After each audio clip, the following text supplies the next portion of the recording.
மீட்பரும் இரட்சகருமாகிய இயேசு கிறிஸ்து நாமத்தினாலும் கூடி வந்திருக்கிற சகோதர சகோதரிக்கு கிறிஸ்துக்குள்ளான அன்பின் வாழ்த்துக்கள். இந்த ஷீட் உங்களுக்கு தெரியுதுங்களா? ஃபுல்லாக பார்க்குறதுக்கு தெரியுதுல்ல? நம்ம ஆதார வசனம் சகோதரர் சொன்ன வண்ணமாக நம்ம இப்போ ஆதார வசனங்களை வாசிக்கலாம். என்னாகமம் 28ஆம் அதிகாரம் 16வது வசனம். என்னாகமம் 28:16. முதலாம் மாதம் 14ஆம் தேதி கர்த்தருக்கு உரிய பஸ்கா. இங்கே பார்க்குறப்ப முதலாம் மாதம் 14ஆம் தேதி கர்த்தருக்குரிய பஸ்கா. இப்போ இந்த பஸ்கா பாடத்தை பற்றி தான் நம்ம பார்க்க போகிறோம். பஸ்கான்றது பழைய ஏற்பாட்டில் யூதர்களுக்கு கொடுக்கப்பட்டது பஸ்கா. இப்போ நம்ம பஸ்கா அனுசரிக்கிறோமா? யூதர்கள் மாதிரி ஆடு அடித்து அனுசரிக்கிறோமா? கிடையாது. அப்போ பஸ்கானா என்ன?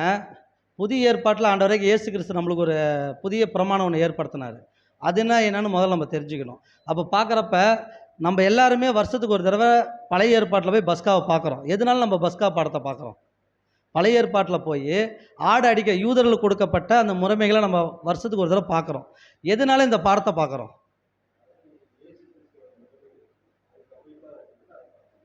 இப்போ சகோதரர் சொல்கிறாரு இயேசு கிறிஸ்துக்கு அது ஒத்ததாக இருக்குது, அதுக்காக பார்க்குறேன்ட்டு. இப்போ நம்மளுக்கு ஒரு 3 கேள்வி, 3 விஷயம் என்னென்னு கேட்டிங்கன்னா, ஃபஸ்ட்டு யூதருடைய நேரம் நாள் என்னன்னு நம்மளுக்கு தெரியணும். யூதருடைய நேரம் நாள், நம்மளுடைய நேரம் வேறு, அவங்களுடைய நேரம் வேறு, நாள் வேறு. இது முதல்ல நம்மளுக்கு கிளியராக புரியணும். ரெண்டாவது என்னென்னு கேட்டிங்கன்னா, பஸ்கான என்ன? யூதர்களுக்கு அது கொடுக்கப்பட்டுச்சு, நமக்கு அது கொடுக்கல. அப்போ யூதர்களுக்கு மட்டும் ஏன் கொடுக்கப்பட்டுச்சு, அவங்க எப்படி கடைப்பிடிக்கிறாங்க, அது தெரியணும்.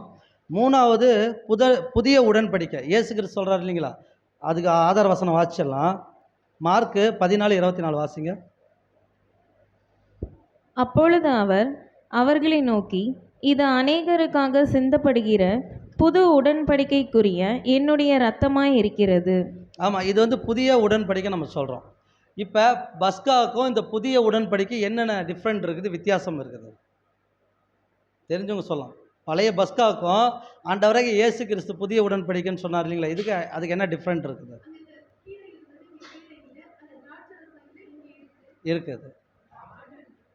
இங்கே ஆடு, கிறிஸ்து அந்த ஆடு.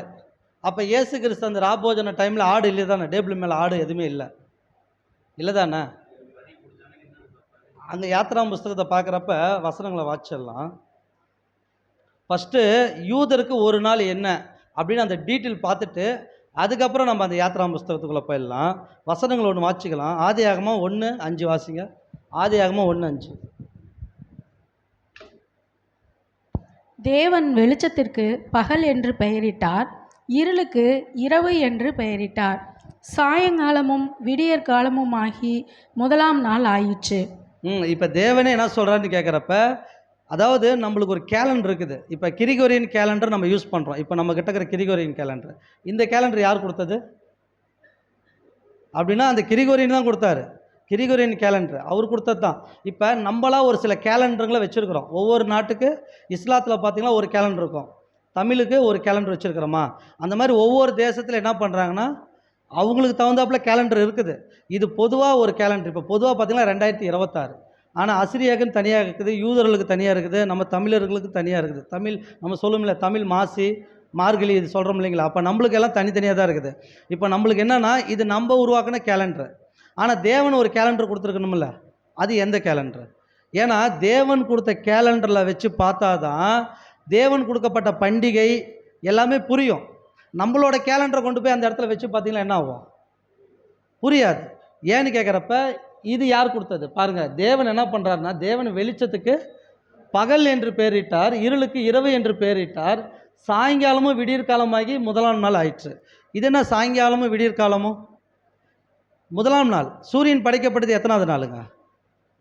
சூரியனும் நிலாவும் படைக்கப்பட்டது எத்தனாவது நாள்? சந்திரனும். 4வது சிஸ்டர் சொல்லிட்டாங்க, 4வது நாளில் படைக்கப்பட்டுச்சு.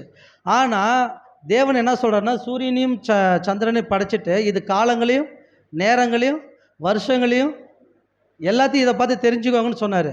ஆனால் முதலாம் நாளில் சூரியனை படைக்கப்பட்டுச்சுங்களா? படைக்கப்படலை. அப்போ எப்படி முதலாம் நாள் வச்சு தேவன் சொல்கிறார் இது முதலாம் நாள்னு? நம்மளுக்கு சூரியனை பார்த்தானே சொல்கிறார். சூரியன் வந்தால் பகல், வரலன்னா இரவு. ஆனால் இங்கே சூரியனே இல்லையே. அப்போ எதை வச்சு தேவன் இங்கே மையப்படுத்துகிறாரு? ஏன்னு கேட்டிங்கன்னா, கடவுளுடைய கேலண்டர் என்னன்னு புரிஞ்சிட்டாதான் இந்த யூதருடைய பஸ்காவே நம்மளுக்கு முதல்ல தெளிவாக புரியும். அதேமாதிரி ஆண்டவராக இயேசு கிறிஸ்து பண்ணதும் நம்மளுக்கு புரியும். அப்போ இங்கே பார்க்குறப்ப இங்கே என்ன வந்துருச்சுன்னு கேட்குறப்ப, தேவன் வெளிச்சத்துக்கு அங்கே யார் வந்துருச்சு? வெளிச்சம் வந்துருச்சு. ஃபஸ்ட் வசனம் வாசிங்க, ஆதியாகமத்தில் 1வது வசனம். ஆதியிலே தேவன் வானத்தையும் பூமியையும் சிருஷ்டித்தார். அது கீழே அப்படி வாசிங்க. பூமியானது ஒழுங்கின்மையும் வெறுமையுமாய் இருந்தது. ஆழத்தின் மேல் இருள் இருந்தது. தேவ ஆவி ஜலத்தின் மேல் அசைவாடி கொண்டிருந்தது. இங்கே பார்த்தீங்கன்னா ஆழத்தில் என்ன இருந்துச்சுன்னா இருள் இருந்துச்சு, தேவ ஆவி அசைவாடி கொண்டு இருந்துச்சு. அடுத்தது படிங்க. தேவன் வெளிச்சம் உண்டாக கடவது என்றார், வெளிச்சம் உண்டாயிற்று. போது சிஸ்டர், இப்போ வெளிச்சம் உண்டாக கடவுன்னு சொன்னார், வெளிச்சம் வந்துருச்சு. அப்போ வெளிச்சம் வந்ததுனால தேவன் என்ன பண்ணுறாருன்னா, வெளிச்சத்துக்கு பகல் என்று பேருறார், இருட்டுக்கு இரவு என்று பேருறார். ஆனால் ஃபஸ்ட்டு நம்ம படிக்கிறப்ப என்ன இருந்துச்சு? வெளிச்சம் இருந்துச்சா இருள் இருந்துச்சுங்களா? இருள் தானே இருந்துச்சு, அப்புறம் தானே வெளிச்சம் வந்துச்சு. இதெல்லாம் எதுக்குன்னு நம்ம பின்னாடி பார்த்துக்கலாம். இப்போ சொல்கிறாரு, இதை வச்சு தான் ஒரு நாள் பிரிச்சுட்டாருங்களா? இந்த இடத்துல சூரியனும் சந்திரனும் இல்லை, நல்லா புரிஞ்சுக்கணும், இல்லை. ஆனால் சூரியனும் சந்திரன் படைக்கிறப்ப நம்மக்கிட்ட என்ன சொல்கிறாருன்னா, அது காலங்களையும் நேரங்களையும் உங்களுக்கு அடையாளமாக இருக்குன்னு சொல்கிறார் நமக்கு. ஆனால் தேவனுக்கு அது அப்படி இல்லை. அப்போ இதை வச்சு என்ன பண்ணுறோன்னா, முதலாம் நாள் இதை நம்ம பார்த்துட்டோம், ஓகேங்களா? இப்போ யூதருக்கு ஒரு நாள் எங்கேருந்து ஸ்டார்ட் ஆகும்? சிஸ்டர் சொல்லிட்டாங்க, எங்கேருந்துன்னா சாயங்காலம். சாயங்காலம் எந்த டைம்லேருந்து ஸ்டார்ட் ஆகும்? 6 மணிக்கு சூரியன் இருக்குமா? சிஸ்டர் சொல்கிறாங்க, என்ன இருக்கும்? நிலா இருக்கும். சூரியன் இருக்காது. இப்போ தேவன் என்ன சொல்கிறாருன்னா, இந்த வசனத்தை நல்லா நீங்கள் பொருந்தி பார்த்தீங்கன்னா, சாயங்காலமும் விடியற் காலமுன்ட்டார். அப்போ சாயங்காலத்தில் என்ன இருக்காது? சூரியன் இருக்காது. விடியற் காலத்தில் என்ன இருக்காது? நிலா இருக்காது. விடிய காலத்தில் நிலா இருக்கும். இப்போ பார்க்கலாம் பாருங்கள். இப்போ தேவன் என்ன சொல்கிறாருன்னா, யூதருக்கு ஃபஸ்ட்டு பார்ப்போம். ஒரு நாள் 6 மணிக்கு ஸ்டார்ட் ஆகுதுங்களா? இந்த 6 மணிக்கு ஸ்டார்ட் ஆகிறப்ப இந்த 6 மணிக்கு சூரியன் மறையும். சூரியன் மறையிறது தான் அந்த கணக்கு. யூதனுக்கு சூரியன் மறையிறது தான் கணக்கு. அப்போ சூரியன் மறைஞ்சுன்னா, இப்போ தேவன் சொன்ன மாதிரி ஒரு நாள் எங்கே ஸ்டார்ட் ஆகுது? விடியற்காலமும் சாயங்காலமும்னு சொன்னார். சாயங்காலமும் விடியற்காலமும். அப்போ சூரியன் இல்லை, நல்லா புரிஞ்சுக்கோங்க. சூரியன் அப்போ கிடையாது. அதே மாதிரி தான் யூதருக்கு அந்த டைம் தான் யூதர் யூஸ் பண்ணுறாங்க. இவங்களுக்கு ஒரு நாள் எங்கே வருதுன்னா, சூரியன் மறைஞ்ச பின்னாடி. இப்போ புரியுதுங்களா? தேவன் கொடுத்த டைமு தான் அவங்க டைமு. தேவன் என்ன சொல்கிறான்னு சூரியனை வச்சு கொடுக்கல. அதே மாதிரி இவங்க யூஸ் பண்ணுறது சூரியனை வச்சு யூஸ் பண்ணல. இவங்க எப்படின்னா அந்த சந்திர கேலண்டர் தான் வச்சு யூஸ் பண்ணுறாங்க. அவங்களுக்கு சந்திர கேலண்டர் தான், ஆனால் சூரியன் மறைஞ்சோடனே இவங்களுக்கு ஒரு நாள் ஸ்டார்ட் ஆகுது நம்ம பார்க்குறோம். இப்போ இந்த 6 மணிலேருந்து தான் யூதனுக்கு அப்படியே ஒரு நாள் இப்படி ஸ்டார்ட் ஆகுது. நமக்கு 12 மணி நைட்டு, 12 மணிலேருந்து தான் நம்மளுக்கு ஸ்டார்ட் ஆகும். ஆனால் அவனுக்கு இங்கே 6லேருந்து இப்படி ரிவேர்ஸில் இப்படியே வரும்.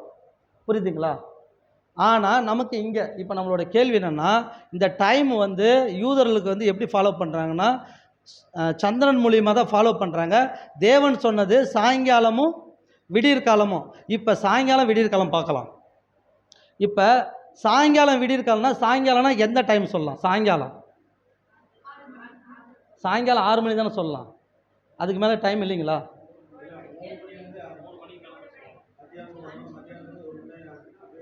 ஓகே. இப்போ நம்ம சர்ச்சில் பார்த்துருப்போம், மாதா கோயில் சர்ச்செல்லாம் பார்த்துருப்போம். பெல் அடிச்சுட்டு 3 மணிக்கு என்ன சொல்லணும்னா, மாலை 3 மணின்னு சொல்லும். மாலைன்னா என்ன அர்த்தம்? சாயங்காலம் தானே, இல்லை 5 மணிக்கு தான் வருங்களா? ஏன்னா இதுலேயும் ஒரு கணக்கு பார்த்தலாம். இப்போ என்னென்னா 3 மணிக்கு, ஓகேங்களா, 3 மணிக்கு தான் மாலைன்னு சொல்லுவாங்க. இப்போ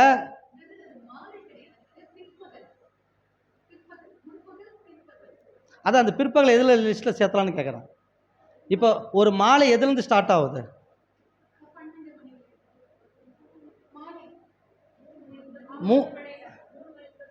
அதாவது 12 மணி, மதியம் 12ன்னு சொல்லுவாங்க, ஓகேங்களா?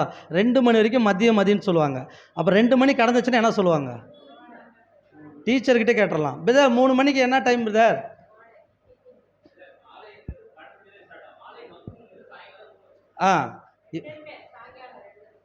ஏன்னா இதை நீங்கள் புரிஞ்சுக்கிட்டிங்கன்னா பஸ் கார்டு அடிக்கப்பட்ட டைமை நம்ம ஃபிக்ஸட் பண்ணுறதுக்கு, ஓகேங்களா? இப்போ என்ன கணக்குன்னா 3 மணிலேருந்து மாலைன்னு சொல்லுவாங்க. உதாரணத்துக்கு இந்த 3 மணி நம்ம கணக்கு எடுத்துக்கலாம். இப்போ எத்தனை மணினா 3, 4, 5, ஓகேங்களா? இது எல்லாமே சாயங்கால லிஸ்ட்டில் தான் வரும். எப்படி சாயங்கால லிஸ்ட்டில் வருதுன்னு பார்க்கலாம். இந்த 3 மணி நேரம் இங்கே வரப்போ என்னென்னா இந்த 5:45லேருந்து 6 மணிக்கு ஸ்டார்ட் ஆகிறப்ப யூதனுக்கு ஒரு நாள் இங்கே வந்துருச்சு நம்ம சொல்லிட்டோம். ஓகேங்களா? அப்போ மாலை எங்கேருந்து ஸ்டார்ட் ஆகுதுன்னா 3 மணிலேருந்து ஸ்டார்ட் ஆகுது. பஸ் கார்டு எத்தனை மணிக்கு அடிக்கப்படணும்? 3 மணிக்கு. அதுக்கு வசனங்கள் ஒன்று வாச்சிடலாம்.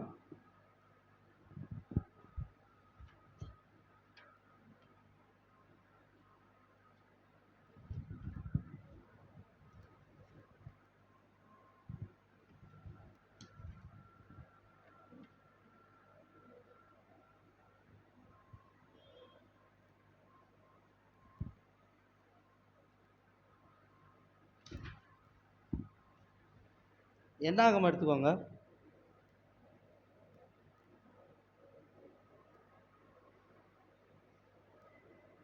என்னாகமம் 33:3 வாசிங்க.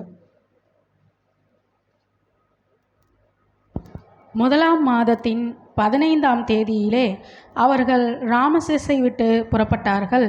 பஸ்காவுக்கு மறுநாளிலே எகிப்தியர் எல்லோரும் பார்க்க இஸ்ரவேல் புத்திரர் பலத்த கையுடன் புறப்பட்டார்கள்.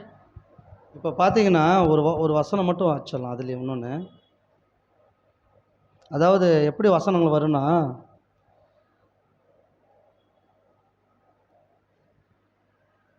மாலையில் புசித்த மாதிரி ஒரு வசனம் வரும். 15ஆம் தேதி. என்னாகமோ 9:5 வாசிங்க. அதனால் முதலாம் மாதம் 14ஆம் தேதி அந்தி நேரமான வேளையில் சீனாய் வனாந்திரத்தில் பஸ்காவை ஆசரித்தார்கள். இப்போ என்ன வசனம் சொல்லுதுங்க? அந்தி நேரமான. இந்த அந்தி நேரம் தான் என்ன சொல்லுவாங்கன்னா, நம்ம கணக்கு எடுக்கிறப்ப 3 மணி தான் கொடுக்குறாங்க. யூதருடைய கணக்கின்படி பார்க்குறப்ப 3 மணி தான் ஸ்டார்ட்டே பண்ணுறாங்க. அப்போ இந்த 3லேருந்து தான் ஆடு அடிக்கப்பட்டுச்சு நம்ம பார்க்குறோம். ஓகேங்களா? இப்போ வசனம் என்ன சொல்லுதுன்னா, இப்போ சாயங்காலமும் விடியற் காலமும் வசனம் கொடுத்துருச்சு ஆதியாகமத்தில். இப்போ சாயங்காலம் எங்கே ஸ்டார்ட் ஆகும், விடிய காலம் எங்கே ஸ்டார்ட் ஆகும்? நம்மளோட கேள்வி அதுதான். ஃபஸ்ட்டு நம்ம பழைய ஏற்பாட்டில் பார்க்குறோம், சாயங்காலமும் விடியற் காலமும் எங்கே ஸ்டார்ட் ஆகணும்? இப்போ விடிகாலத்தில் 3 மணிக்கு எந்திரிக்க நம்ம என்ன சொல்லுவோம்? அதிகாலைன்னு சொல்லுவோம். இப்போ அதிகாலை எதுலேருந்து எது வரைக்கும் வரும்? இப்போ காலைல 6 மணிக்கு நம்ம என்ன சொல்லுவோம்னா காலையில்னு சொல்லுவோம். காலையில் 9 மணி என்ன சொல்லுவோம்? அதுவும் காலையில் தான் சொல்லுவோம். 7 மணியும் அதுதான் சொல்லுவோம். 10 மணியும். இப்போ காலையில்னா ஆரம்பம்னு ஒன்று இருக்கணும் இல்லைங்களா? காலையில்னா டக்குன்னு 9 மணி நேரம் தான் பொழுது விடியுதுன்னு சொல்லும்ல. அப்போ அந்த காலை நம்ம எப்போ சொல்லலாம்? அப்போனா இந்த 3லேருந்து இது வரைக்கும் பார்த்தீங்கன்னா இதெல்லாம் விடியற் காலத்துக்குள்ளே வர்ற லிஸ்ட்டு. இதெல்லாம் விடியற் காலம், இது காலை. ஓகேங்களா? இது பகல் நேரம். இது விடியற் காலம், இது பகல் நேரம் வரும் கணக்கு. அப்போ வசனம் என்ன சொல்லுதுன்னா, காலையும் அதிகாலையும் சாயங்காலமும் சொல்லுதுங்களா? அப்போ அந்த அதிகாலை எங்கே தான் வருதுன்னு கேட்குறப்ப 3 மணி தான் வரணும். அதிகாலைன்றது 3 மணிக்கு தான் வரணும். அப்போ சாயங்காலம் எங்கே தான் வருது? ஆரம்பமே இங்கே தான் வருது, ஸ்டார்ட் ஆகுது. இதிலிருந்து நீங்கள் கணக்கு பார்த்தீங்கன்னா அப்படியே கொஞ்சம் கொஞ்சமாக சூரியன் மங்கி மங்கி மங்கி இங்கே இடத்துல இல்லாமல் போயிடும். ஓகேங்களா? அப்போ ஆதியாகமத்தில் சொல்லப்பட்டது அந்த வசனங்கள் போடுங்குது. ஆதியாகமத்தில் சாயங்காலமும் விடியற் காலமாக ஆயிடுச்சுன்னு படித்தோம் இல்லைங்களா? ஆதியாகமம் 5:1. தேவன் வெளிச்சத்திற்கு பகல் என்று பெயரிட்டார், இருளுக்கு இரவு என்று பெயரிட்டார். சாயங்காலமும் விடியற்காலமும் ஆகி முதலாம் நாள் ஆயிற்று. இப்போ பார்த்தீங்கன்னா சாயங்காலமும் விடியற் காலம் தான் சொல்கிறாரு. அப்போ சாயங்காலமும் எங்கே ஸ்டார்ட் ஆகுதுன்னா இதுலேருந்து அந்த ஸ்டார்ட் ஆகுது. விடியற் காலமும் எங்கே தான் ஸ்டார்ட் ஆகுதுங்க? இந்த 3 மணியில் தான் ஸ்டார்ட் ஆகுது. இப்போ புரியுதுங்களா? இது கரெக்டு இந்த கணக்கு. அப்போ பார்க்குறப்ப ஏன் தேவன் இந்த 3 மணி மையமாக வச்சுருக்கிறாரு? இதுக்கு ஒரு சத்தியமே இருக்குது. இந்த 3 மணிக்கு ஏன் வச்சார்னு ஒரு சத்தியம் இருக்குது. ஏன் யூதருங்க 6 மணிக்கு ஃபாலோ பண்ணுறாங்கன்னு அதுக்கும் ஒரு சத்தியம் இருக்குது. இப்போ பார்க்குறப்ப ஆதியாகமத்தில் சொல்லப்பட்ட டைம் புரியுதுங்களா? சாயங்காலமும் விடியற்காலமும் எங்கே தான் வரணும்? இங்கே தான் வரணும். இது இப்போ பார்த்தீங்கன்னா இந்த நைட்லேருந்து இங்கே வரப்போ இங்கே என்ன ஆகுனா பகல் ஸ்டார்ட் ஆகுது. அதாவது விடியற் காலம் ஸ்டார்ட் ஆகுது. இந்த விடியற் காலத்துலேருந்து இப்படி வரப்போ சூரியன் இங்கே வந்துடுது. மறுபடியும் இங்கேருந்து ரிட்டர்ன் வரப்போ என்ன ஆகும்? இரவு இங்கே வந்துடுது, நைட்டும். அப்போ பார்க்குறப்ப விடியற் காலமும் சாயங்காலமும் எங்கே தான் ஸ்டார்ட் ஆகுதுன்னு பார்க்குறப்ப இந்த 3 மணி தான். அதனால தான் தேவன் சொல்கிறாரு சாயங்காலமும் விடியற் காலமும் ஆகி முதலாம் நாள் ஆயிடுச்சு அப்படின்னு. அப்போ ஆதியாகமத்தில் சொல்லப்பட்ட டைமு இந்த 3 மணி அப்படின்னு நம்ம பார்த்துட்டோம். ஆனால் யூதர்கள் ஃபாலோ பண்ணுறது இந்த 6 மணி ஒரு நாள் கணக்கு அவங்களுக்கு. இதிலிருந்து இப்படி ரிவேர்ஸில் வரப்போ ஒரு நாள். இப்போ சூரியன் பாருங்கள், இந்த இடத்துல 6 மணிக்கு பகல்னு வச்சுக்கோங்க, மறுபடியும் இதெல்லாம் அப்படி ரிவேர்ஸில் வரப்போ இது பகல், இது சாயங்காலம், மறுபடியும் இப்படி சுற்றிட்டு வரப்போ இரவு. ஒரு நாள் 24 மணி நேரம் கணக்கு அவங்களுக்கு அப்படி. அப்போ இந்த டைம் நம்ம புரியுறது தான் கொஞ்சம் பிரச்சனையாகுது. ஏன்னா நம்ம 12 மணி பார்த்து பார்த்தே பழகிட்டோம். அந்த டைமை புரியறதுனால தான் நம்ம சில விஷயம் புரிய மாட்டேங்குது. இப்போ பார்க்குறப்ப இந்த 6 மணி கணக்கு தான் யூதர்களுடைய கணக்கு நம்ம பார்த்துட்டோம். இப்போ இந்த 2 விஷயம் உங்களுக்கு ஓரளவுக்கு புரிஞ்சிருக்குன்னு நினைக்கிறேன். தேவன் சொல்லப்பட்ட பழைய ஏற்பாட்டில் அந்த டைம் பீரியடு 3 மணிக்கு ஸ்டார்ட் ஆகும், யூதர்களுக்கு 6 மணிக்கு ஒரு நாள் ஸ்டார்ட் ஆகும்னு பார்த்துட்டோம். ஏன் இதை பார்க்குறோம் அப்படின்னு கேட்டிங்கன்னா, இப்போ 2வது கேள்வி யூதருடைய பஸ்காவை பற்றி தான். ஃபஸ்ட்டு டைம் முடிச்சிட்டோம், அடுத்தது பஸ்காவுக்குள்ளே கடந்து போயிடலாம். வசனங்களை வாசிச்சிடலாம். யாத்திராகமம் 12ஆம் அதிகாரம் எடுத்துக்கோங்க.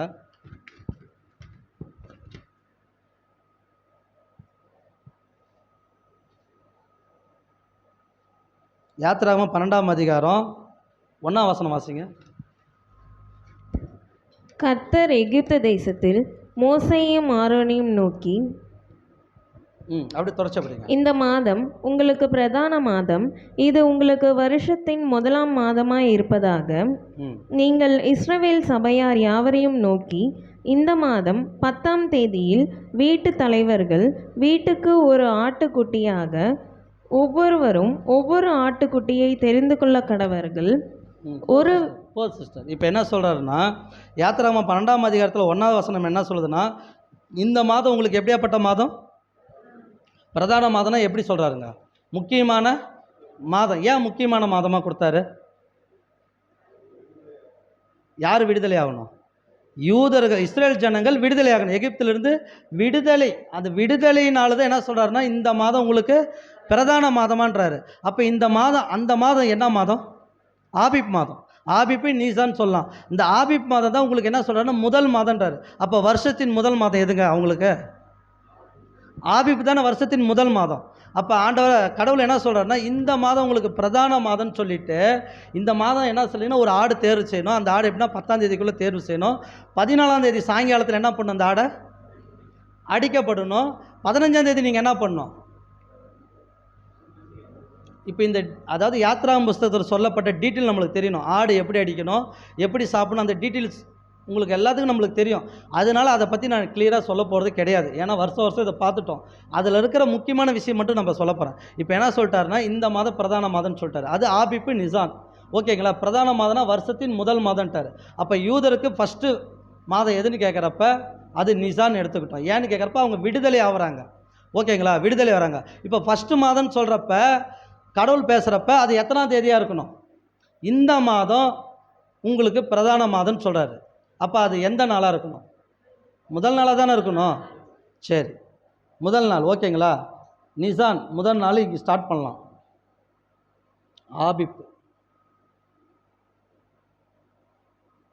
ஆபிப் மாதம் ஒரு நாள் இங்கே ஸ்டார்ட் ஆகுது வச்சுக்கோங்க. இப்போ அதில் என்ன சொல்கிறாருன்னா, 10ஆம் தேதி ஆடு என்ன பண்ணுங்க, செலெக்ஷன் பண்ணுங்க. 1 விட்டு 10 ஆடு செலெக்ஷன் பண்ணிருங்கன்ட்டார். இப்போ அந்த ஆடு எத்தனாம் தேதி வெட்டணும்? எத்தனாம் தேதி பாருங்க. நீசான் 1, 2, 3, 4, 5, 6, 7, 8, 9, 10. 10ஆம் தேதி ஆடு தேர்வு. ஆடு தேர்வு பண்ணிடணும். இந்த ஆடு எப்போ வெட்டணும்? 14 தான் வெட்டணும் சொல்லிட்டார்.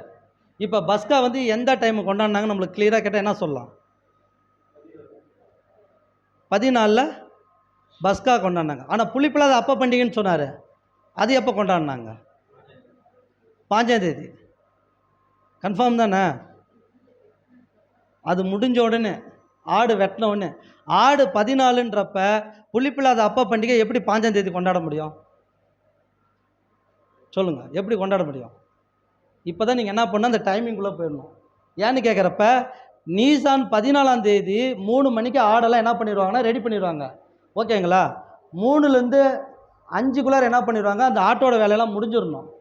ஆனால் அந்த 5க்கு அப்புறம் இந்த 6 மணிக்குள்ளே என்ன டேட்டு வந்துடும்னா 15 இங்கே ஸ்டார்ட் ஆயிரும். ஓகேங்களா? இங்கே 15 வந்துடும்.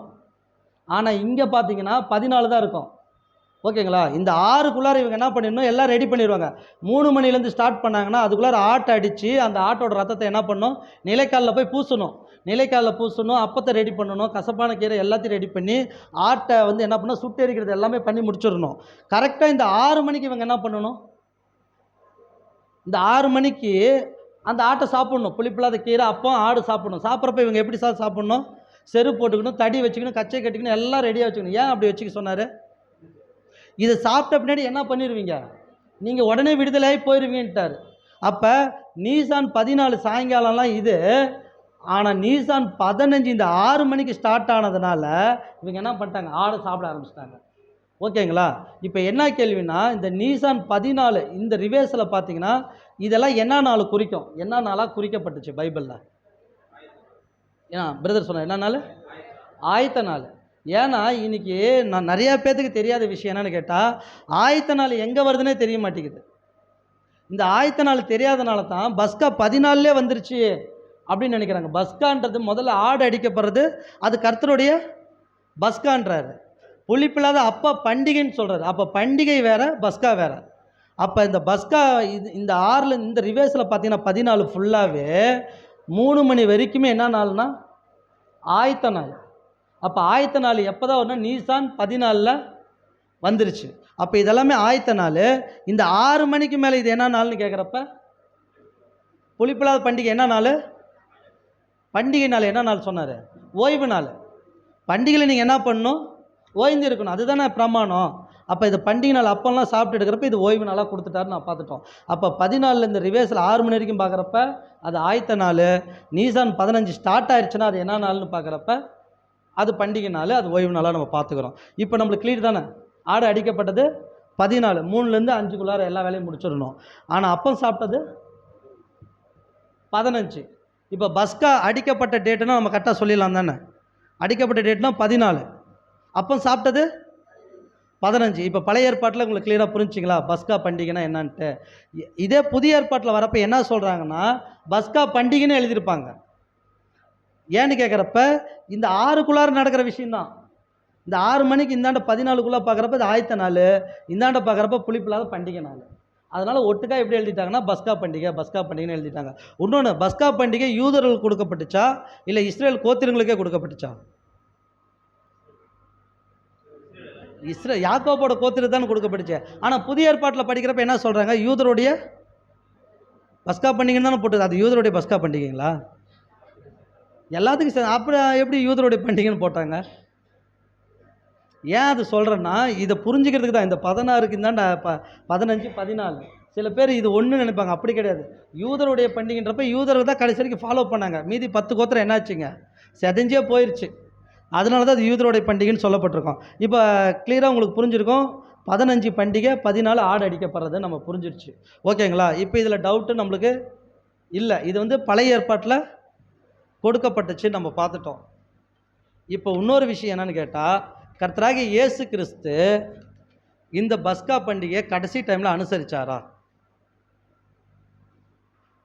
நம்மளோட கேள்வி. அனுசரிச்சாருங்களா?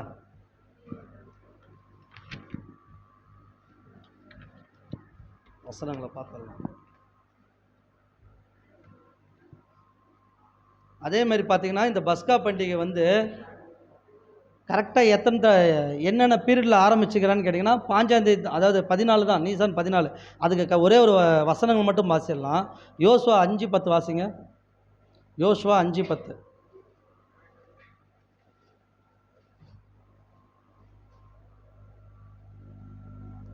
இஸ்ரவேல் புத்திரர் கில்காலில் பாளையம் இறங்கியிருந்து மாதத்தின் 14ஆம் தேதி அந்தி நேரத்திலே எரிகோவின் சமனான வெளிகளிலே பஸ்காவை ஆசரித்தார்கள். இப்போ இவங்க எத்தனாம் தேதி ஆசரிச்சிருக்கிறாங்க? 14ஆம் தேதி ஆசரிச்சிருக்கிறாங்க. அதேமாதிரி எகிப்தில் அதை தான் ஆசரித்தாங்க. அதேமாதிரி இன்னொரு வசனங்கள் வாச்சிடலாம். நாளாகமம் 35 ஒன்று வாச்சிருங்க. 1 நாளாகமம் 35:1.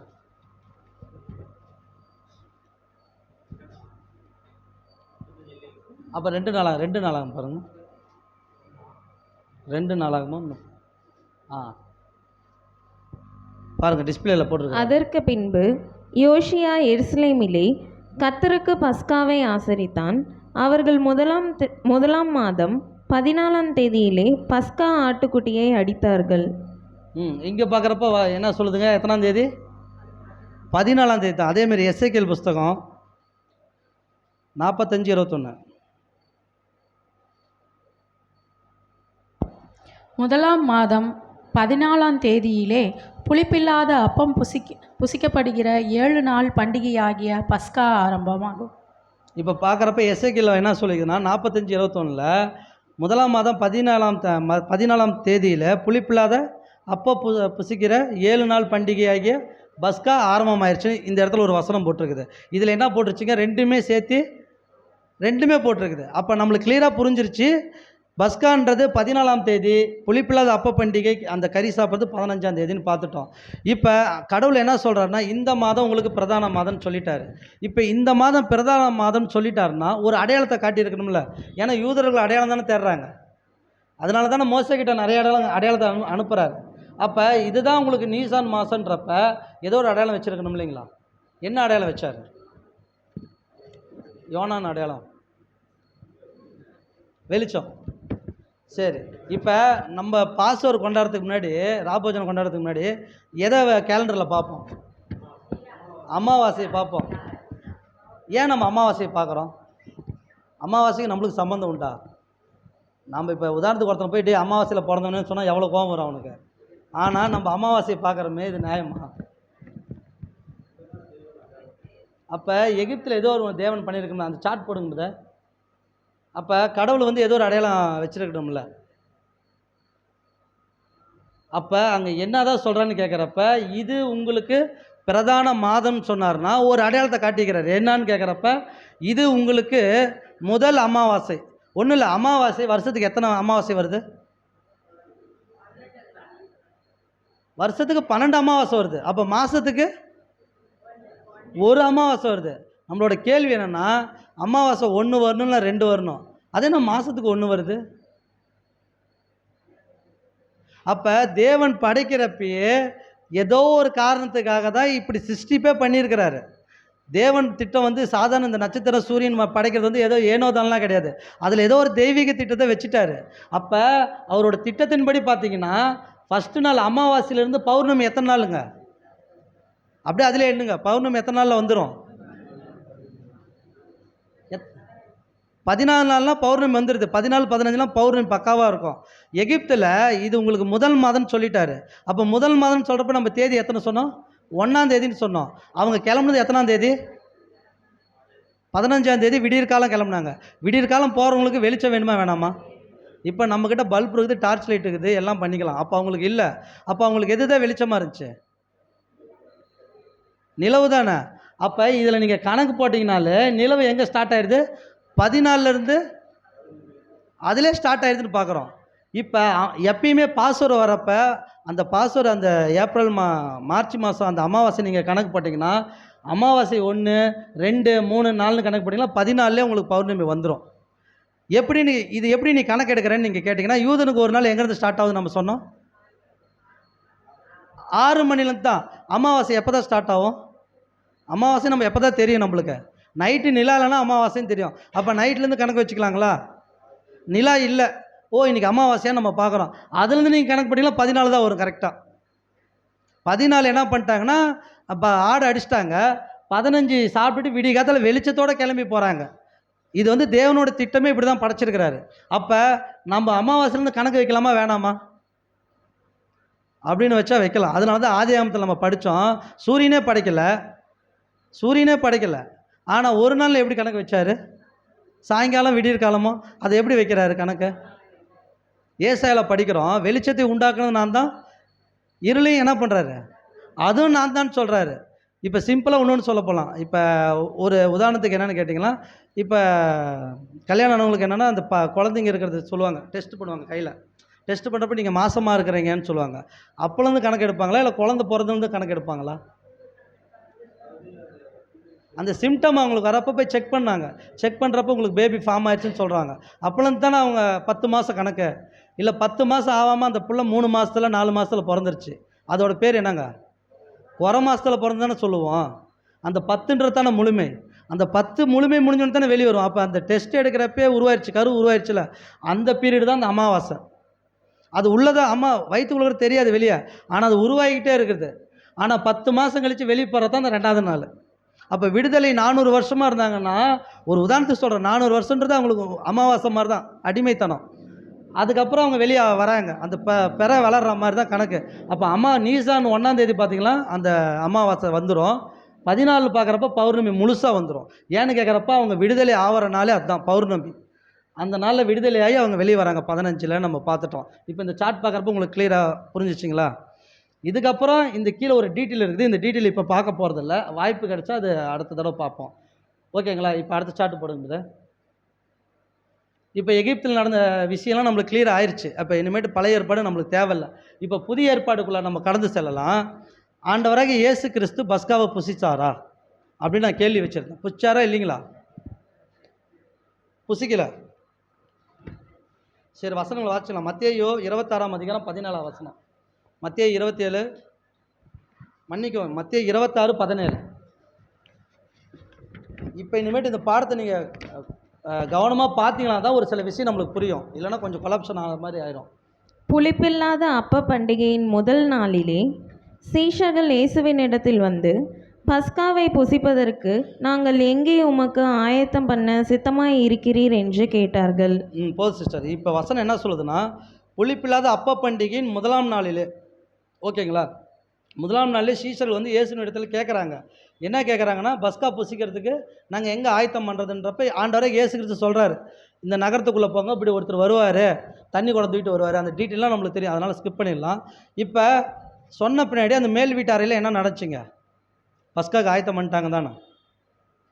அப்போ பஸ்காவுக்கு ஆயத்தம் பண்ணியிருந்தால் அந்த வசனத்தின்படி அங்கே ஆடு இருந்திருக்கணும்ல, அதுதானே பஸ்கா.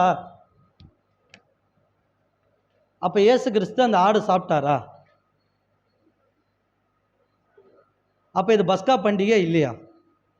ஏன்னா வசனம் என்ன சொல்லுது? புளிப்பில்லாத அப்ப பண்டிகையின் முதலாம் நாளுன்னு சொல்லிடுச்சு. அப்போ அந்த புளிப்பில்லாத அப்ப பண்டிகையின் முதலாம் நாளுன்னு சொல்லிடுச்சுன்னா, அந்த முதலாம் நாளில் என்ன பண்ணியிருக்கணும்? இவங்க சாப்பிட்ருக்கணுமா, சாப்பிட்ருக்கூடாதா? சாப்பிட்ருக்கணும். அப்படி தானே வசனம் சொல்லுது. அடுத்த வசனம் ஒன்று வாச்சிடலாம். மத்தேயு 26ஆம் அதிகாரம் 19 வாசிங்க. இயேசு கற்பித்தபடி சீஷர்கள் போய் பஸ்காவை ஆயத்தம் பண்ணினார்கள். பாருங்க, இந்த வசனம் சொல்லுது, இயேசு சொன்ன மாதிரியே சீஷர்கள் போய் என்ன பண்ணிட்டாங்க? பஸ்காவை தான் போய் ரெடி பண்ணியிருக்கிறாங்க. அதேமாதிரி இன்னொன்று மார்க்கு 14:13. மார்க்கு 14:12. பஸ்காவை பலியிடும் நாளாகிய புளிப்பில்லாத அப்பம் சாப்பிடுகிற முதலாம் நாளிலே அவருடைய சீஷர்கள் அவரிடத்தில் வந்து, நீர் பஸ்காவை புசிப்பதற்கு நாங்கள் எங்கே போய் ஆயத்தம் பண்ண சித்தமாக இருக்கிறீர் என்று கேட்டார்கள். ஆமாம், இங்கே வசனம் சொல்லுது, பஸ்கா பலியிடும் நாளாகிய புளிப்பில்லாத அப்பம் சாப்பிடுகிற முதலாம் நாளில் அவருடைய சீஷர்கள் அவர் இடத்துல வந்தான்னு வசனம் சொல்லுது. அப்போ இந்த வசனங்களை பார்க்குறப்ப பஸ்கா தான் பற்றி பேசுது. அப்போ இயேசு கிறிஸ்து பஸ்கா ஆடு சாப்பிட்ருக்கணுமா, சாப்பிட்றக்கூடாதா? இயேசு கிறிஸ்து அடிக்கப்பட்டது எப்போ? அதுக்குள்ளே வந்துட்டிங்கன்னா உங்களுக்கு இது கிளியர் ஆயிரும். அதேமாதிரி இன்னொரு வசனம் வாசிக்கலாம். மார்க்கு 14:15. அதே கீழ் வசனம் வாசிங்க. அவன் கம்பளம் முதலானவைகள் விரித்து ஆயத்தம் பண்ணப்பட்டிருக்கிற விஸ்தாரமான மேல் வீட்டறையை உங்களுக்கு காண்பிப்பான், அங்கே நமக்காக ஆயத்தம் பண்ணுங்கள் என்று சொல்லி அனுப்பினார். இப்போ இதுலேயும் பார்க்குறப்ப பஸ்கா பற்றி தான் சொல்லியிருப்பாங்க.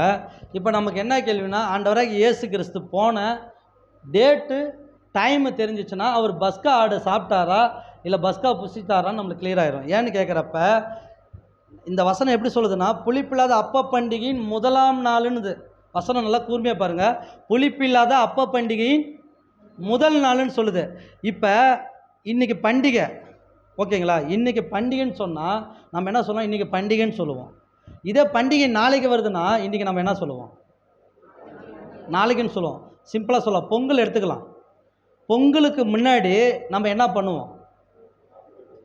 தமிழர்கள் அந்த பொங்கலுக்கு முன்னாடி என்ன பண்ணுவாங்க? போகின்னு ஒன்று சொல்லுவாங்க. எல்லாத்தையும் எடுத்து போட்டு எரித்து வீட்டெல்லாம் என்ன பண்ணுவாங்க? சுண்ணாம்பு அடித்து க்ளீன் பண்ணுறாங்க. எதுக்கு பண்ணுறாங்க? சுத்தமாக. அடுத்தது என்ன வரப்போகுது? பண்டிகை வருது. இவங்க எல்லாம் எடுத்து சுத்தம் பண்ணுறப்ப அங்கே என்ன ஆரம்பிச்சிருக்கணும்? பண்டிகைக்கு உண்டான நாள் முதல் நாள் தானே. இப்போ பஸ்கா ஆடை அடிக்கப்படுறது புளிப்பில்லாத பண்டிகைக்கு முன்னாடி. பஸ்கா ஆடை அடிக்கிறாங்கனாவே அது என்ன நாள்? பண்டிகையின் நாள், பண்டிகையின் முதல் நாள். ஏன்னா ஆடு அடிச்சு அப்படின்னு அடுத்தது என்ன வந்துடும்? பண்டிகை வந்துடும். அப்போ புளிப்பில்லாத அப்ப பண்டிகையின் முதலாம் நாளுன்னா, பண்டிகையோட முதல் நாளுன்னா எந்த நாள்? 14ஆம் தேதி. பண்டிகையின் முதல் நாள்னால வந்துருச்சு. அது ஆடு அடிக்கப்படுறது தான். நான் சொல்கிறது ஒன்று தான். இந்த கேப் 5 நிமிஷம் தான். 5 நிமிஷத்துக்கு முன்னாடி பார்த்தீங்கன்னா முதலாம் நாள், இதுக்குள்ள பார்த்தீங்கன்னா பண்டிகை நாள். அப்போ அப்பம் சாப்பிடுகிற முதலாம் நாள். அது வசனம் சொல்லுது, புளிப்பில்லாத அப்ப பண்டிகையின் முதல் நாள். புரிஞ்சுங்களா? அப்போ அந்த முதல் நாள் எதுலேருந்து கணக்கு வந்துடும்னா, ஆடு அடிச்சிட்டாலே அடுத்தது என்ன ஆயிடுச்சு? பண்டிகை தான் உங்களுக்கு. போகி நீங்கள் கொண்டாடிட்டீங்களாவே அடுத்தது என்ன வந்துருச்சு? பொங்கல் தான் நம்மளுக்கு. அந்த மாதிரி தான் இந்த வசனம் எப்படி சொல்லுதுன்னா, புளிப்பில்லாத அப்ப பண்டிகையின் முதலாம் நாள் அப்படின்னு சொல்லிச்சு. அப்போ முதலாம் நாள்னா அது எந்த நாள்? எத்தனாம் தேதி? 14ஆம் தேதி. இப்போ ஆண்டவராக இயேசு கிறிஸ்து மேல் வீட்டு அறையில் இருக்கிறப்ப 14ஆம் தேதிங்களா? இயேசு கிறிஸ்து மரிச்சதே எப்போ? 14 தானே மரிச்சார். அப்போ அப்ப பண்டிகை முதல் நாள்ன்றப்ப 14 நம்ம சொல்லிட்டோம். அப்போ 14 தான் இயேசு கிறிஸ்து இருந்தாரா? அப்போ 14ஆம் தேதி சாயங்காலம் தான் நம்மளுக்கு ராபோஜனம் கொடுத்தாரா? எப்படி அது 13 எடுத்திருப்போம்? 13 சகோதரர் சொல்லிட்டாரு, 13 சாயங்காலத்தில் நடந்திருக்கான். அந்த 13 சாயங்காலம் எப்படின்னு பார்த்துடலாம். ஏன்னு கேட்டிங்கன்னா, இதில் ஒரு கணக்கு. இப்போ இந்த 6 மணிலேருந்து தான் யூதனுக்கு ஒரு நாள் ஸ்டார்ட் ஆகும்னு சொல்லிட்டோம். இப்போ 13ஆம் தேதியோட முடிவு, ஓகேங்களா? 13ஓட முடிவு எங்கே? 6, இந்த 6 இதுலேருந்து 13 வச்சுக்கோங்க கணக்கு. 13 இதோட முடிவு இங்கே வரப்போ இங்கே எத்தனாம் தேதி ஸ்டார்ட் ஆயிடணும்? 14ஓட ஆரம்பம் ஸ்டார்ட் ஆயிடணும். ஆனால் இந்த 14ஓட முடிவுன்னு ஒன்று இருக்கும், சாயங்காலம். இதோட சாயங்காலம், ஓகேங்களா? இந்த சாயங்காலத்தில் தான் இயேசு கிறிஸ்து 3 மணிக்கு உயிரை விட்டார், இதோட சாயங்காலத்தில். ஆனால் இந்த 13ஆம் தேதி இரவுன்னு ஒன்று இருக்குது பாருங்கள், அந்த முடிவு. இந்த 13ஆம் தேதி முடிவில் தான் எங்கே வராரு இயேசு கிறிஸ்து? மேல் வீட்டு அறைக்கு வராரு. அதனால தான் வசனம் எப்படி சொல்றதுன்னா, புளிப்பில்லாத அப்ப பண்டிகையின் முதலாம் நாள்ன்றாரு. அப்போ முதலாம் நாளில் எங்கே இருக்கிறாரு? அந்த மேல் வீட்டு அறையில். அப்போ முதலாம் நாள்ன்றப்ப 14 ஸ்டார்ட் ஆயிடுச்சு. இந்த 6 மணியே 14 ஆரம்பிச்சிருச்சு. அதனால தான் வசனம் சொல்லுது அது பண்டிகை முதல் நாளுன்றது. ஆனால் அவர் என்ன பண்ணிட்டாருன்னா, 13ஆம் தேதி சாயங்காலமே சொல்லிட்டாரு, போய் பஸ்காவுக்கு ஆயத்தம் பண்ணுங்கன்ட்டாங்க. இவங்க 13ஆம் தேதி கிளம்பி போய் ரெடி பண்ணி உள்ளே வரப்போ மணி 6 மணி 6:30 மணி கூட வச்சுக்கலாம். இந்த 6 மணிலேருந்து வைக்கிறப்ப 14 வந்துருச்சு. இந்த 14 ஸ்டார்டிங்கில் தான் என்ன பண்ணிட்டாருன்னா, அவர் உக்காந்து அந்த போஜனம் எல்லாம் சாப்பிட்டுட்டு சீசரோட சொல்லிவிட்டு பகிர்ந்து கொடுக்குறாரு, அப்பமும் திராட்சை ரசமும். அப்போ இந்த 13ஓட முடிவு 14 ஆரம்பம்னு பார்த்துட்டோம். அப்போ 14 ஆரம்பம் எத்தனை மணி இருக்கும் அப்படின்னு ஒரு கணக்கு போட்டிங்கன்னா, அட்லீஸ்ட் ஒரு 7-8 மணிக்குள்ளே என்ன பண்ணிட்டாருங்க, புதிய பிரமாணத்தை அங்கே நிறைவேற்றிட்டார். அப்போ பஸ்காடு அடிக்கப்படுறது 14 கன்ஃபார்மு, அது மாற்று கருத்தே இல்லை. ஆனால் 14 3 மணிக்கு இந்த ஆடு அடிக்கப்படணும். ஆனால் இயேசு கிறிஸ்து 14ஆம் தேதி எத்தனை மணிக்குன்னா 6லேருந்து 8க்குள்ளார என்ன பண்ணிட்டாரு, புதிய பிரமாணத்தை கொடுத்துட்டாரு. அப்போ 14க்குள்ளார எந்தெந்த விஷயம் நடந்திருக்குது? பழைய ஏற்பாட்டில் சொல்லப்பட்ட பஸ்காவும் நடக்குது, இயேசு கிறிஸ்து கொடுக்கப்பட்ட புதிய பிரமாணமும் நடக்குது. அப்போ பார்க்குறப்ப இதுக்குள்ளார முடிச்சிட்டாரு. இதை முடிச்சுட்டு ஒரு 10-11 மணிக்கு கெட்செமேக்குள்ளார போகிறாரு. 12 மணிக்கு கைது பண்ணுறாங்க. 1 2 3 4 3 4 5 6 இதெல்லாம் விடிய வரைக்கும் எங்கே இருந்தாங்கன்னா, காய்பா வீட்டில், அண்ணா வீட்டில், பிளாத்து வீட்டில், ஏரோது வீட்டில், இங்கெல்லாம் விசாரணை ஓடிக்கிட்டே இருக்குது. எத்தனை மணிக்கு அடிக்கப்படுறாரு இங்கே பார்த்துக்கோங்க, எத்தனை மணிக்குன்னு பாருங்கள். முதலாம் மணி நேரம் எத்தனை மணினா, முதலாம் மணி நேரன்றது 6 to 7க்குள்ளே, 2ஆம் மணி நேரன்றது 7லேருந்து 8, 3ஆம் மணின்றது 9லேருந்து 10, 4ஆம் மணி நேரன்றது 9லேருந்து 10, 5ஆம் மணி தான் 10 11, 6ஆம் மணி 11 12, 7ஆம் மணி பார்த்திங்கன்னா 12 1, 8ஆம் மணி நேரம் 1 2, 9ஆம் மணி நேரம் தான் 2லேருந்து 3. இப்போ இயேசு கிறிஸ்து அடிக்கப்பட்டது எத்தனை மணிக்கு பாருங்கள், 3ஆம் மணி நேரம். 8லேருந்து 9க்குள்ளார என்ன ஆயிடுச்சுங்க, அடிக்கப்பட்டார். 8லேருந்து 9க்குள்ளார இயேசு கிறிஸ்து சிலுவையில் அறையப்பட்டார்.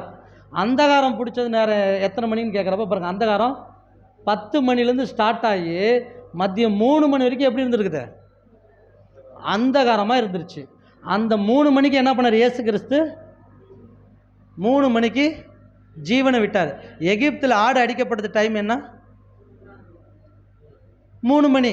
நீசான் ஆபிப் மாதம் 14ஆம் தேதி 3 மணி. அதே ஆபிப் மாதம் 14ஆம் தேதி 3 மணிக்கு இயேசு கிறிஸ்து ஜீவனை விட்டார். அவர் அடக்கம் பண்ணது எத்தனை மணி? 14ஆம் மணி நேரம், 4லிருந்து 5 மணி வரைக்கும். ஓகேங்களா? இங்கே பாருங்கள், கீழே ஒரு போட்டுருக்குறாங்க 12ஆம் மணி. அட்லீஸ்ட் 6 மணிக்கு அவங்களுக்கு என்ன இருக்கணும்? பஸ்கா அவங்களுக்கு ஸ்டார்ட் ஆகிடும். அவர் குறிப்பிட்ட நேரம் 5 மணிக்குள்ளார அவர் அடக்கம் பண்ணிட்டாங்க. அடக்கம் பண்ணிவிட்டு இவங்க என்ன பண்ணிட்டாங்க? போய் ஆடை அடித்து பஸ்காவை ரெடி பண்ணிட்டாங்க. இப்போ உங்களுக்கு கிளியராக புரியுதுங்களா? அப்போ இயேசு கிறிஸ்து வந்து ராபோஜனம் கொடுத்தது 14ஓட ஆரம்பம். இயேசு கிறிஸ்து அடிக்கப்பட்டது கரெக்டாக நீசான் 14 3 மணிக்கு கரெக்டாக அடிக்கப்பட்டார். அவர் அடக்கம் பண்ணப்பட்டது 5 மணிக்கு நம்ம பார்த்துட்டோம்.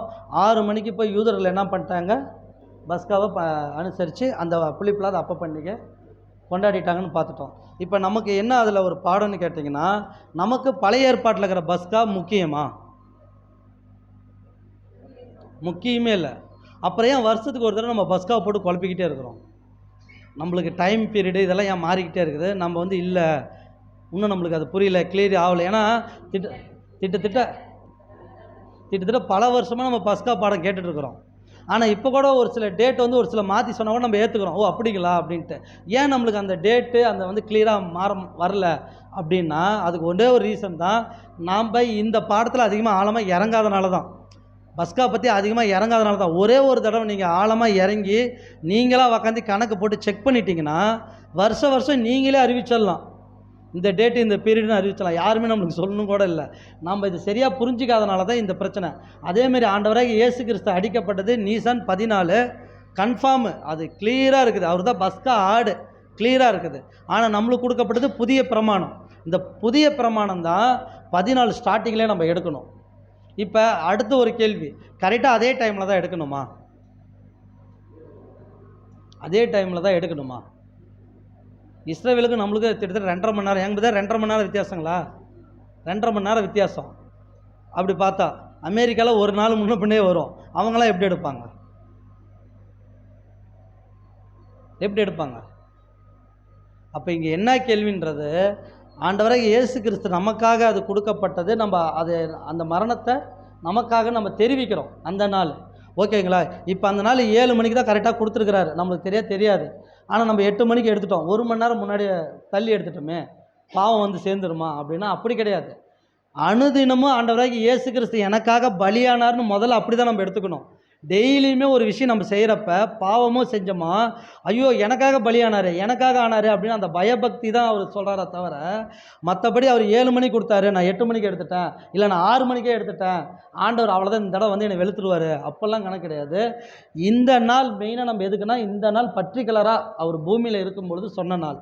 அதனால் அதை நம்ம தெரிவிக்கிறோம் அவரோட அந்த மரணத்தை.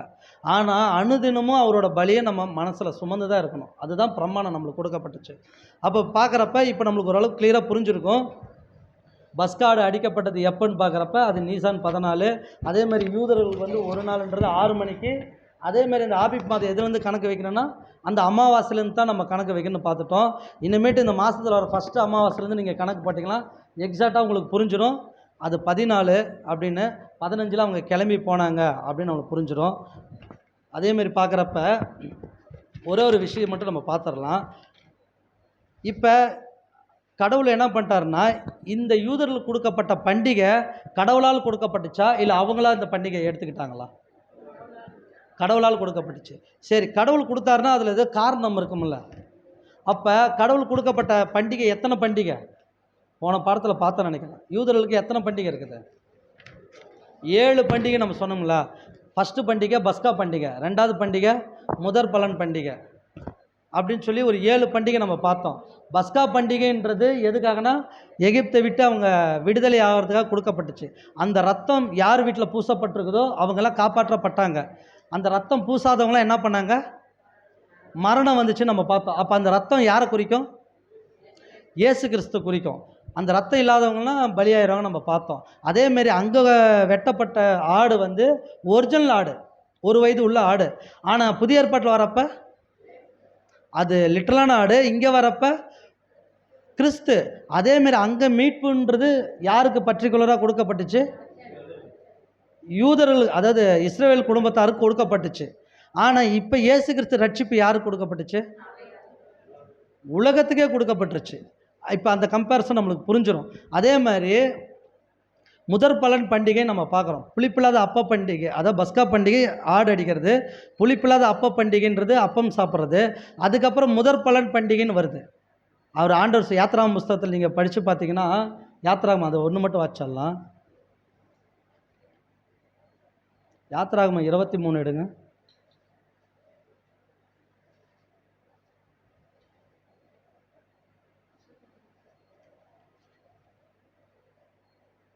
யாத்ராகம் 23 ஸ்டார்ட் பண்ணுங்க அப்படியே. அபாண்டமான சொல்லை ஏற்றுக்கொள்ளாயாக, கொடுமையுள்ள படிங்க சிஸ்டர், படிங்க. வருஷத்தில் 3 தரம் எனக்கு பண்டிகை ஆசரிப்பையாக. புளிப்பில்லா அப்ப பண்டிகையை கொண்டாடி நான் உனக்கு கட்டளையிட்டபடியே ஆபீப் மாதத்தின் குறித்த காலத்தில் 7 நாள் புளிப்பில்லா அப்பம் புசிப்பாயாக. அந்த மாதத்தில் எகிப்திலிருந்து புறப்பட்டாயே, என் சந்நிதியில் வெறுங்கையாய் வரவேண்டாம். அடுத்த வசனம் படிங்க சிஸ்டர். நீ வயலில் விதைத்த உன் பயிர் வேலைகளின் முதற் பலனை செலுத்துகிற அறுப்பு கால பண்டிகையையும், வருஷ முடிவிலே நீ வயலில் உன் வேலைகளின் பலனை சேர்த்து தீர்ந்தபோது சேர்ப்பு கால பண்டிகையையும் ஆசரிப்பையாக. போதும் சிஸ்டர். இப்போ இங்கே என்ன சொல்கிறாருன்னா, அறுவடை பண்டிகை, இது அறுப்பு கால பண்டிகை நம்ம பார்க்குறோம். அந்த சார்ட் போடும்போது அந்த அமாவாசை இது சார்ட் போட்டோம் இல்லைங்களா? இப்போ நமக்கு என்ன கேள்வினா, இது அறுப்பு பண்டிகை, முதற் பலன் பண்டிகை நம்ம பார்க்குறோம். நல்லா நம்ம கிளியராக புரிஞ்சுக்கணும். 7 பண்டிகையும் யாரை பற்றி தான் பேசியிருக்குதுன்னா, கர்த்தராகிய இயேசு கிறிஸ்து அதுக்குள்ளே இருக்கிறார். அந்த பண்டிகைன்றது தீர்க்க தரிசனமாக உரைக்கப்பட்ட பண்டிகை நம்ம எடுத்துக்கலாம். இன்னொரு சார்ட் போடுங்க. இப்போ பார்க்குறப்ப இந்த நீசான் மாதம் ஆடு அடிக்கப்படுறது 14ன்னு பார்த்துட்டோம். அது கர்த்தர் இயேசுவை குறிக்குதுன்னு பார்த்துட்டோம். அந்த 15 புளிப்பில்லாத அப்ப பண்டிகைன்னு பார்க்குறோம். புளிப்பு எதை குறிக்கும்? பாவத்தை குறிக்கும். அப்போ இயேசு கிறிஸ்தை ஏற்றுக்கொண்ட நம்மக்கிட்ட எந்த புளிப்பும் இருக்கக்கூடாது. அதே என்ன சொல்கிறாரு, 7 நாள் இருக்கக்கூடாதுன்றாரு. இப்போ இந்த பண்டிகை எதுலேருந்து ஸ்டார்ட் ஆகுது? எதுலேருந்து? யாரோ சொன்னாங்களே 15லேருந்து. கரெக்டு, 15லேருந்து நீங்கள் கணக்கு போட்டிங்கன்னா 21ஆம் தேதி வரைக்கும் இருக்கும். 15ங்களா? 16 பாருங்கள், 16, 17, 18, 19, 20, 21 க்ரீனில் போட்டிருக்குதுங்களா?